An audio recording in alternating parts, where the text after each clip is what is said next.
Job లేక ఇబ్బంది పడుతున్నారా? అయితే మెడికల్ కోడింగ్ మీకు మంచి ఆప్షన్. వెంటనే కాల్ చేసి కోర్సులో జాయిన్ అవ్వండి.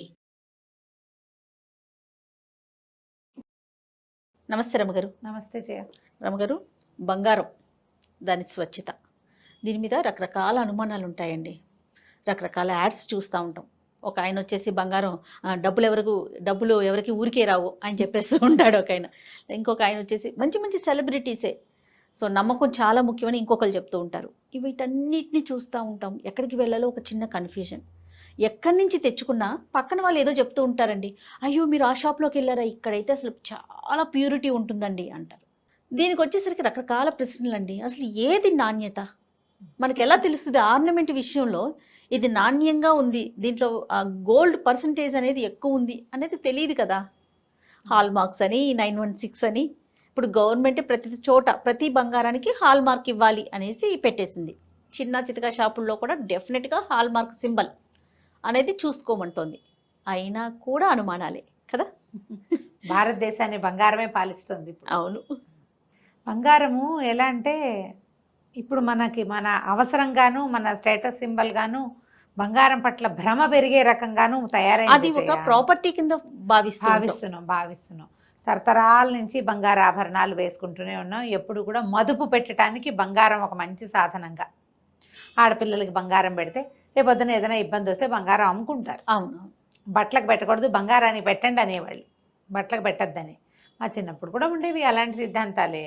అప్పుడు ఏం చేసేవాళ్ళం, మనకి ఇన్ని షాపులా, ఇంత అడ్వర్టైజ్మెంటా, ఈ వ్యవహారం మీడియా వ్యవహారాలు లేవు కదా. మనం ఒక్క కంసాల దగ్గర చేయించింది ఇంకోటి గీటు పెట్టి ఇదంత క్వాలిటీ లేదనేవాళ్ళు. ప్రతి వస్తువు కాల్చి మేలిమి తీయటం, అందులో ఇంచి కాల్చి మేలిమి తీస్తే మేలిమి ఎంతో రాదు. అంటే 24 క్యారెట్స్ ప్యూర్ గోల్డ్ తీస్తే పైన కలిపిన నల్లదంతా తీసేసేవాళ్ళు. మేలిమి తీసి మళ్ళీ దాన్ని కొంచెం కలిపి మళ్ళీ కొంచెం చేసేవాళ్ళు. బంగారం సహజంగా మెత్తటి లోహం, వంగిపోతుంది ఈజీగా. అవును, మనం కరగబెట్టుకుంటుంటే కనిపిస్తుంది. అయితే ఈ మెత్తటి లోహానికి ఏదో కొంచెం గట్టిగా ఉండేదాన్ని కలిపి రకరకాల ఆభరణాలు చేయటం అనేది ఒక సిస్టమ్ పాతకాలం నుంచి ఉంది. ఇది వేళ వాళ్ళ కొత్తగా కనిపెట్టింది అయితే కాదు. పాతకాలం రాగి, వెండి అవి కలిపేవాళ్ళు. ఇప్పుడు కాడ్మియం అని అదొకటి వచ్చింది. జింక్ కూడా కలుపుతారు అనుకుంటా. జింక్ కూడా కలుపుతారు. అయితే ఈ కలపడంలో ఉన్న సిస్టమే మనం 916 చెప్పుకుంటాం కదా. ఇప్పుడు 24 కదా బంగారపు ప్యూరిటీ. అంటే ప్యూర్ గోల్డ్ అంటే 24 క్యారెట్స్ అంటే 99.99% ప్యూరు, కాల్చిన శుద్ధ బంగారం అని బిస్కెట్లు వస్తాయి. అవును, ఈ బిస్కెట్కి కొంత మామూలు కలిపితే వస్తువు వస్తుంది.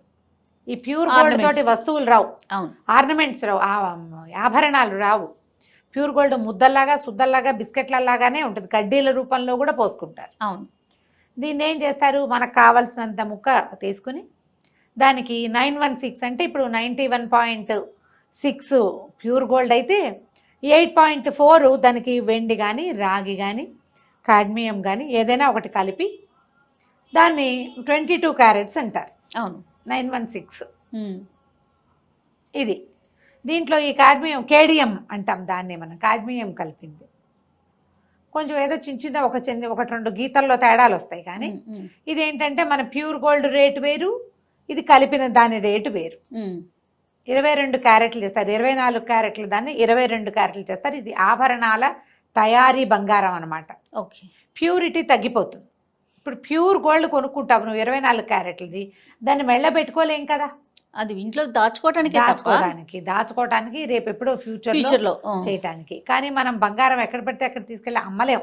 అవును, దానికి పేపర్లు కావాలి. ఇప్పుడు బిల్లింగ్, దాని మీద ట్యాక్సేషన్ బొచ్చడు ఉన్నాయి, బోల్డ్ రకాలు చాలా ఉన్నాయి కదా. అవును, అయితే కొనుక్కోవచ్చు. మనం షాప్లో కొనుక్కుని మనం కంసాల దగ్గర ఎక్కడో చేయించుకుంటాం. క్రమంగా ఎలా అయిందంటే షాపులు బాగా విపరీతంగా గోల్డ్ జ్యువెలరీ షాప్స్ వచ్చేసరికి ఎవరి ప్రచారం వాళ్ళది.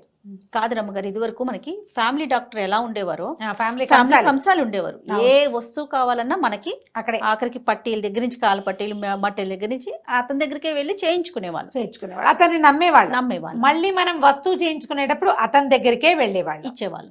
ఇస్తే ఒక వస్తువు, అమ్మ ఇందులో కొంచెం కాస్త ఏమైనా ఎక్కువ కలిపితే కానీ ఈ వస్తువుని మనం రాళ్ళు అవి స్టడ్డింగ్ అడిగాము. స్టడ్స్ రాళ్ళు పెట్టాలి. రాళ్ల వస్తువు అయ్యేసరికల్లా ప్యూరిటీ తగ్గించాలి. ఈ వస్తువును పట్టుకోవటానికి కాస్త గట్టి చేయాలి దాన్ని. అవును. అంచేత రాళ్ళ వస్తువులో తరుగు అవి పోతాయి ఎక్కువగా. మళ్ళీ తరుగు పోవటం అనే దాని మీద కూడా బోల్డ్ అని సమస్యలు ఉంటాయి. బంగారాన్ని ఒక వస్తువుగా మార్చాలంటే దాన్ని బాగా కాల్చాలి, కొట్టాలి, సాగదీయాలి, పదే పదే కాల్చి నీళ్ళలో వేసి అలా చేస్తారు. చేసేటప్పుడు కొంత రద్దు పోతుంది, కొంత రద్దు తప్పదు. ఈ రద్దు ఏంటి చేస్తారంటే 8% నుంచి మొదలుపెట్టి 22% దాకా పోతుంది ఒక్కొక్క వస్తువుని బట్టి. ఓకే. మన వినియోగదారుడికి యూజ్ అవ్వదు. అలాగని షాపుల వాళ్ళకు కూడా, అంటే ఎవరైతే పనిచేస్తారో వాళ్ళకు కూడా పెద్దగా యూజ్ కాదని చెప్తున్నారు. కాకపోతే ఈ బంగారం కడిగిన నీళ్లు అవి ప్రవహించే మట్టిని ఎప్పటికప్పుడు క్లీన్ చేస్తారట. క్లీన్ చేసి సంవత్సరానికి ఒకసారి కొంత బంగారాన్ని అటైన్ చేస్తారు. అది ఎంత మటుకు చేస్తారో తెలీదు. మనం రాళ్ళకి వాటికి వీటికి వెళ్ళిన కొందికి ప్యూరిటీ తగ్గుతుంది. అవును. మనకి రిటర్న్ బ్యాక్ వచ్చేది కూడా తగ్గిపోతుంది. అసలు మార్చుకుంటే వస్తువు మార్చాము అంటే లాస్ అయినట్టే అంటారు కదండి. అంటే ఇప్పుడు చూడు, మనం ఓ బంగారపు వస్తువు కొనుక్కున్నాం, 2 జతలు గాజులు కొన్నామనుకో 50 గ్రాములు పెట్టి. 50 గ్రాముల వస్తువుకి వాళ్ళు ఏం చేస్తారు, గ్రాముకి ఇంతని తరుగు, గ్రాముకి ఇంతని మజూరీ వేస్తారు. మజూరీ తరుగు ఈ వస్తువు మీద ఎక్స్ట్రా పడతాయి, బంగారపు రేటు మీద ఇవి రెండు ఎక్స్ట్రా పడతాయి. మనం మళ్ళీ వస్తువు మార్చినప్పుడు ట్యాక్స్ చెప్పలేదు రమ్మగారు, జిఎస్టీ, ఇంకొకటి కూడా, ఇంకో ఎస్టీ కూడా ఏదో ఉంది. అవును, నిన్న బిల్లో చూసా, మర్చిపోయాను పేరు. 2 రకాల ట్యాక్సులు పడతాయి మనకి. మళ్ళీ మనం వస్తువు మార్చినప్పుడు మనం ఏ షాప్లో కొన్నామో ఆ షాపులోనే మారుస్తాం అనుకుందాం. అప్పుడు వాళ్ళు వెయిట్ టు వెయిట్ ఇస్తారు. 50 గ్రాముల వస్తువుకి నువ్వు ఇంకో 50 గ్రాముల వస్తువు తీసుకోవచ్చు, కానీ మళ్ళీ తరుగు, మజూరీ, ట్యాక్సు యథావిధిగా ఎక్స్ట్రానే. అంతే. 50 గ్రాముల గాజులు మార్చి నేను అవి ఏవి ఇవ్వను అంటే నీకు 46 గ్రాముల వస్తువే వస్తుంది. అవును. 50 గ్రాములు కావాలంటే మళ్ళీ ఈ పైన ఏవైతే ఈ పర్కలు పెట్టావో ఆ ప్యాక్స్ అన్నీ మనం ఇవ్వాల్సి వస్తాం. ఇప్పుడు ఇదే కనుక మనం ఒక బంగారు ఆభరణాల తయారీ దారి దగ్గర కంసాలి, మనకు తెలిసిన ఆయన ఆచార్య గారు, మనకు ఎప్పటి నుంచో తెలుసు, అక్కడ చేయించామనుకో ఈ బుట్టలు వాట్లలో ఏంటంటే ప్యూరిటీ ఉండదు, నాన్ కేడియం ఉంటుంది, నాన్ కేడియము ఏముండదు, ప్యూరిటీ బాగా తగ్గిపోతుంది. అది తీసుకెళ్ళి మనం బంగారపు షాప్లో, జ్యువెలరీ షాప్కి వెళ్ళామనుకో పాత బంగారానికి రేటు తక్కువ, ఇది కొట్టేసి ఇది పనికిరాదని చెప్పారు, ప్యూరిటీ లేదంటారు. లేదని రేటు చాలా తక్కువ వస్తుంది. మనం కొనపోతే కొరివి, అమ్మపోతే అడివి, అంతే. అవును. అందుకని మేమేమనుకుంటాం, నా ఐడియా, పాత బంగారాలు అవి మార్చకూడదు. ఓ వస్తువు చేయించావా, పెట్టుకున్న నాళ్ళు పెట్టుకోవాలి, పక్కన పెట్టుకో, కొనుక్కోదలుచుకుంటే కొత్తవి కొనుక్కో. అవును, పాతది మార్చి మాత్రం కొనకూడదు. మార్చుకుంటే మనకి నష్టపోయేదే తప్ప కనీసం వస్తు రూపంగా కూడా మన దగ్గర వస్తువులు ఉండవు. అవును. లేదా ఈ పై అమౌంట్ అయితే అయ్యిందిలే అని ఎక్కడ కొనుక్కున్నామో అక్కడ ఈ షాప్లో కొని ఇంకో షాప్లో మారుద్దామంటే వాళ్ళ ప్యూరిటీ వీళ్ళ ప్యూరిటీ ఒకటి కాదు. మెషిన్లు ఉన్నాయని చెప్తారు, మెషిన్ ఉంది, ప్యూరిటీ చెక్ చేసి క్యారెట్ని టెస్ట్ చేస్తుంది అని. ఆ మెషిన్ కూడా ట్యాంపర్ చేయొచ్చు అని ఈ మధ్య తెలుసుకున్నాం. మెషిన్ కూడా ట్యాంపర్ చేయొచ్చు. మనం 22 క్యారెట్స్ వీళ్ళ షాప్లో మెషిన్ చూపిస్తుంది, ఇంకో షాప్లోకి వెళ్తే 21.1 చూపిస్తుంది. Okay okay.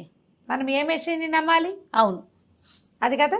అక్కడి నుంచి ఆచారి ఆయన మార్చకూడదు, మనం ఎప్పుడు అక్కడే చేయించుకుంటూ ఉంటే. పెద్ద షాపుల్లో చిన్న చితక పనులు చేసి పెట్టరు అమ్మగారు, ఏదైనా హుక్ ఇరిగిపోయినా లేకపోతే ఒక స్టోన్ ఊడిపోయినా చేయమంటారు. మళ్ళీ అక్కడికి వెళ్ళినప్పుడు ఏం చేస్తాం, టెంప్ట్ అయ్యి కొత్త వస్తువులోకి వెళ్ళిపోతూ ఉంటాం. మీరు అన్నట్లు ఆచార్యుల్ని నమ్ముకుని అలా వెళ్ళాల్సిందే. ఒక ఆచార్యని ఖచ్చితంగా ఉంచుకోవాలి. చిన్న పొన్న రిపేర్లు, చెవులు కుట్టటాలు, ముక్కు కుట్టించుకోవటాలు, ఏదైనా ఊడిపోతే పెట్టించుకోవటాలు, ఏదైనా సన్న తీగలతోటి చిన్న చిన్న డిజైన్లు చేయించుకోవటాలు నేను చూశాను జయ. ఇప్పుడు నాకు అనుభవం చెప్తాను నేను నీకు ఇక్కడ. ఇప్పుడు మనకి చిన్న చిన్న కాడలతోటి పూసలు చుట్టి వేస్తారా చెవికి, ఇప్పుడు ఇవి ఉన్నాయి, వీటికి కాదు, కొంచెం ఒక స్టడ్ ఉండి కింద ఒక 3 పూసలు పెట్టుకోవాలనుకుందాం, మనమే అనుకుంటాం, ఒక ముత్యం చుట్టించుకోవాలనుకుంటాం. అవును. మనం బంగారపు షాప్కి వెళ్ళే, జ్యువెలరీ షాప్కి వెళ్తే ఒక బంగారానికి ఒక హుక్ పెట్టి ఒక చిన్న ఒక రింగు కిందకు ఒక ముత్యం వేళ్లాడుతుండే డ్రాప్స్, టియర్ డ్రాప్స్. అక్కడ నేను కొంటే నాకు ఒక 6500 అయింది ఆ ముత్యం డ్రాప్. ఓకే, ముత్యాల డ్రాప్స్ 6500 అయినాయి. ప్యూరిటీ ఏమో అది తెలీదు. నేను విడిగా చేస్తే నాకు 3600లోనే అయిపోయింది. చూడండి ఎంత. అవే ముత్యాలు తీగ చేసి తీగకు వేసేసారు. ఎందుకంటే ప్రతిదానికి మేకింగ్, ఆ జిఎస్టీ, ఇంకో ఎస్టీ. అవును అవును కదా. అందుకని ఆచార్యని కూడా ఉంచుకోవాలి. అంతే. ఆచార్య దగ్గరికే వెళ్ళండి అని నేను షాపులను డిగ్రేడ్ చేయటల్లా, ఎందుకంటే వాళ్ళ దగ్గర మంచి మంచి ఫ్యాషనబుల్ డిజైన్స్ ఉంటాయి మనకి ఉంటాయి. మనం అది కావాలనిపిస్తుంది మనకి. నేను తరచుగా జిఆర్టీలో చాలా మందికి కనపడుతూ ఉంటాను. నేను ఎవరో ఒకరితో పోతుంటా, సొంతానికి కొనకపోయినా చూడ్డానికి వెళ్తాను కదా, సెలక్షన్కి వెళ్తాను, జ్యువెలర్స్కి వెళ్తూ ఉంటాం, ఏవో షాపుల్లో కనిపిస్తాం. ఇలా వెళ్ళినా కూడా మనకంటూ ఒక ప్రత్యేకంగా ఒక ఆచారి ఉండటమే ఈ రిపేర్లకి, వాటికి సన్నగా నల్ల పూసలు చుట్టించుకోవడానికి, ఏమైనా ఫ్యాన్సీ పూసలు తీసుకుంటాం, వాటికి ఏదైనా చిన్న చిన్నవి పనులు చేయించుకోవడానికి. ఇప్పుడు లెస్ వెయిట్లో వస్తువులు తయారీదారులు కూడా వచ్చారు. మనకి బంగారం సరదా, బంగారం కాంచన మృగం, మనని ఆసక్తి కొలిపేలాగా చేస్తుంది అది. అవును, ప్రతి సంవత్సరం పండగకి ఏదో ఒక బంగారు వస్తువు కొనుక్కోవాలనుకుంటాం, ఒక కాసు అయినా కొనుక్కోవాలనుకుంటాం. కొనగలిగే వాళ్ళకి, కొనలేని వాళ్ళకు కూడా బంగారం మీద మదుపు పెడితే, అంటే ఈ ఆర్నమెంట్ మీద మదుపు పెడితే మనకి మిగులుతుందని మాత్రం అనుకోకండి. ఎందుకంటే అందులో కలిపే ఈ పదార్థాల వల్ల దాని విలువ తగ్గిపోతుంది. అవును, బంగారం ప్యూరిటీ తెలుసుకోవడం ఎలా అనే క్వశ్చన్స్ కూడా ఉంటూ ఉంటాయి. వాళ్ళు ఏం చేస్తారంటే గీట్రాయి మీద గీస్తారు. ఆ గీత పసుపచ్చగా పెడితే ప్యూర్, కొంచెం గీతలో రంగు మారితే అంత ప్యూర్ కాదు, గీత నల్లగా పడితే అసలు ప్యూరే కాదు. అలా తీస్తారు. గీటురాయి అనేది ప్రతిభకి గీటురాయి అని చూస్తాం కానీ వింటాం కదా, మనకు తెలిసిన వాక్యం అది. కాకపోతే ఇప్పుడు మెషిన్లు వచ్చినాయి కాబట్టి యాసిడ్స్ కూడా కొన్ని రకాల, నైట్రిక్ యాసిడ్ అనుకుంటే అది వేస్తే నల్లగా అయితే బంగారంలో ప్యూరిటీ తక్కువ అని చెప్తారు. మనం డైమండ్స్ అవి కొనుక్కున్నాం అనుకోండి, డైమండ్స్ స్టడ్ చేయడానికి ప్రతిసారి మనం 22 క్యారెట్స్ వాడరు, 18 క్యారెట్సే ఉంటాయి. 14 క్యారెట్స్లో డైమండ్ స్టడ్ చేసినా కూడా కనిపిస్తాయి. మా ఫ్రెండ్ ఒకరు దుబాయ్ నుంచి తెచ్చింది, మా సార్ తెచ్చి చిట్టి వైట్ స్టోన్ స్టడ్, నాకు అది 14 క్యారెట్. అది చెరిపితే అందులో ఏం రాదు, చెరపరు, అసలు చెరపడానికి కూడా ఇష్టపడరు. దాన్ని అలాగే పెట్టుకోవాలి. మనం పెట్టుకున్న నాళ్ళు పెట్టుకోవడం, తడపకుండా పెట్టుకుంటే చాలా కాలం చక్కగా అలాగే ఉంటాయి. బాగుంది, క్యూట్గా. కానీ అందులో 14% ఉంటుంది గోల్డ్, ప్యూరిటీ తక్కువ కదా. ఇప్పుడు ఈ రాళ్ళ ఆభరణాల్లో కూడా ప్యూరిటీ తక్కువ ఉండడానికి అవకాశం కనపడుతోంది. అవును, చూసుకుని కొనుక్కోవాలి. ఎక్కువగా రాళ్ళ ఆభరణాలకు వెళ్ళామనుకో, మనం మదుపుగా భావించి సరేలే పిల్లలకి రేపొద్దున ఫ్యూచర్లో అని అనుకుంటే కనుక స్టోన్ ఐటమ్స్కి వెళ్ళబోకండి. రాళ్ళ ఆభరణాలు మార్చడానికి కాదు, తరాల వెంబడి చేతులు మార్చేలాగా ఉంచుకోవాలి, పిల్లలకి వెళ్ళాలి అవి అంతే. బంగారానికి కొంచెం పర్వాలా, ఎందుకంటే ఆ వైట్ వస్తువైనా వస్తుంది. 22 క్యారెట్స్కి 21 క్యారెట్స్ బంగారమైనా వస్తుంది, డబ్బైనా వస్తుంది. రాళ్ళకి వాటికి వస్తువులకి రావు. మనం బైబ్యాక్లు అవి షాపుల్లో ఉన్న వాటిని బట్టి మనం ఎప్పుడైనా ఏదైనా వస్తువు కొనదలుచుకుంటే చిన్న చితగా వాటికి ఓ 25,000, 30,000, 20,000, 5,000 పెట్టుకుంటే ఏం పెద్ద ఆలోచించక్కర్లా. కానీ మనం 1,00,000 దాటి కనుక ఏదైనా వస్తువు కొనేటప్పుడు ఇది బైబ్యాక్ పాలసీ ఎలా ఉంది చూసుకొని తీసు. డైమండ్స్ కూడా కొన్ని చోట్ల ఆభరణాలు 80% ఉంటుంది, వాళ్ళు 80% ఇస్తారు.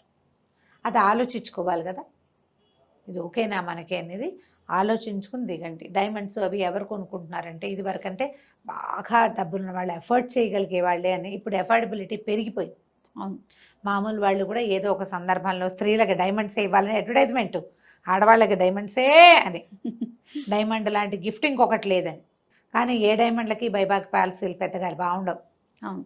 అదొకటి చూసుకోవాలి. తర్వాత డైమండ్కి వాళ్ళు ఒక కార్డు ఇస్తారు, దాని ఐడెంటిటీ, అవి మాత్రం పారేసుకోకూడదు. బంగారపు షాపుల్లో ఏదైనా కొనుక్కుంటే వస్తువు బిల్లు దాచిపెట్టండి. అవన్నీ ఒకటేలా కనబడతాయి పేర్లు, మీ గుర్తుకి మీరు రాసి పెట్టుకోండి దాని మీద. నా దగ్గర ఇంత కట్ట ఉంది జయ, మా ఇంట్లో ఏ పిల్లలతోటి నేను షాపింగ్కి వెళ్ళినా వాళ్ళవి నా దగ్గరే ఉండేలాగా పడేశారు. ఎన్ని ఉన్నాయో, ఎన్ని షాపుల బిల్స్ ఉన్నాయో నా దగ్గర ఒక ఫైల్ ఉంది. ఎవరితో వెళ్ళినా వాళ్ళ బిల్లు నేను జాగ్రత్త పెట్టడమే నాకు ఈ భయంతో. అదేలేండి, మా తోడుకోడలు కొనుక్కున్న డైమండ్స్, మాకు వస్తే శాంతి ఉంది కదా మా పెద్ద తోడుకోడలు, తను కొనుక్కున్నవన్నీ కూడా డైమండ్స్, కొంచెం డైమండ్ ఇష్టం తనకి. ఆ కార్డ్స్ కూడా నా దగ్గరే ఉంటాయి, నేను దాచిపెడతా వాటిని, అనుమానం లేకుండా ఉంటుందని. మన సొంత డైమండ్స్ అయినా దాచుకోవాలి కదా, బిల్స్ దాచుకోండి. దాని మీద ఆ వస్తువు ఏం వస్తువు కొన్నారో వెనకాల రాసి పెట్టుకోండి, మీకు కన్ఫ్యూషన్ లేకుండా ఉంటుంది. ప్యూరిటీ ఎప్పుడు కూడా అందని మాని పండు, అంతే. అది తెలుసుకోవాలి మనం. ఫలానా ఒక షాప్ పెట్టుకుని ఒక ఆచార్యని పెట్టుకుని అక్కడే కొనుక్కుంటూ ఉంటే పెద్ద పెద్ద వస్తువులు చేయించేటప్పుడు కూడా దీంట్లో ఎన్ని రాళ్ళు ఉన్నాయి, రాళ్ళకి రేట్ ఎంత, బంగారానికి రేట్ ఎంత, ఇది అది కలిపి తూచారా, విడివిడిగా తూస్తున్నారా, ఆ రాళ్ల వెయిటు ఈ బంగారం వెయిటు లెస్ అయిందా లేదా. ఇప్పుడు ఒక రాళ్ల వస్తువు కొనుక్కున్నాం, ఒక పెద్ద హారం కొన్నాం, అందులో ఒక 100 స్టోన్స్ ఉన్నాయి, స్టోన్స్తో కలిపిన వెయిట్ ఎంత, స్టోన్ లేకుండా ఎంత వెయిట్ ఉంది, స్టోన్కి ఎంత క్యారెటేజ్ ఉంది, వాటికి ఎంత రేటు వేశారు, రేపొద్దున నేను మార్చినప్పుడు, నేను మళ్ళీ మారిస్తే వీటికి ఈ రాళ్ళకి డబ్బులు వస్తాయా రావా, అవన్నీ కొంచెం నిదానంగా కనుక్కుని తాపిగా ఒకళ్ళే హేస్టీగా వెళ్ళి మగవాళ్లతో వెళ్ళి చేసేయకండి. వాళ్ళు కొంచెం బాగా ఆలోచించగలిగే ఫ్రెండ్స్ సహాయం తీసుకోండి. ఇలాంటి వాటిలలో తరచూ కొంటున్న వాళ్ళ సహాయం తీసుకోండి. ఆలోచించి వైజ్ డెసిషన్ తోటి చేయండి.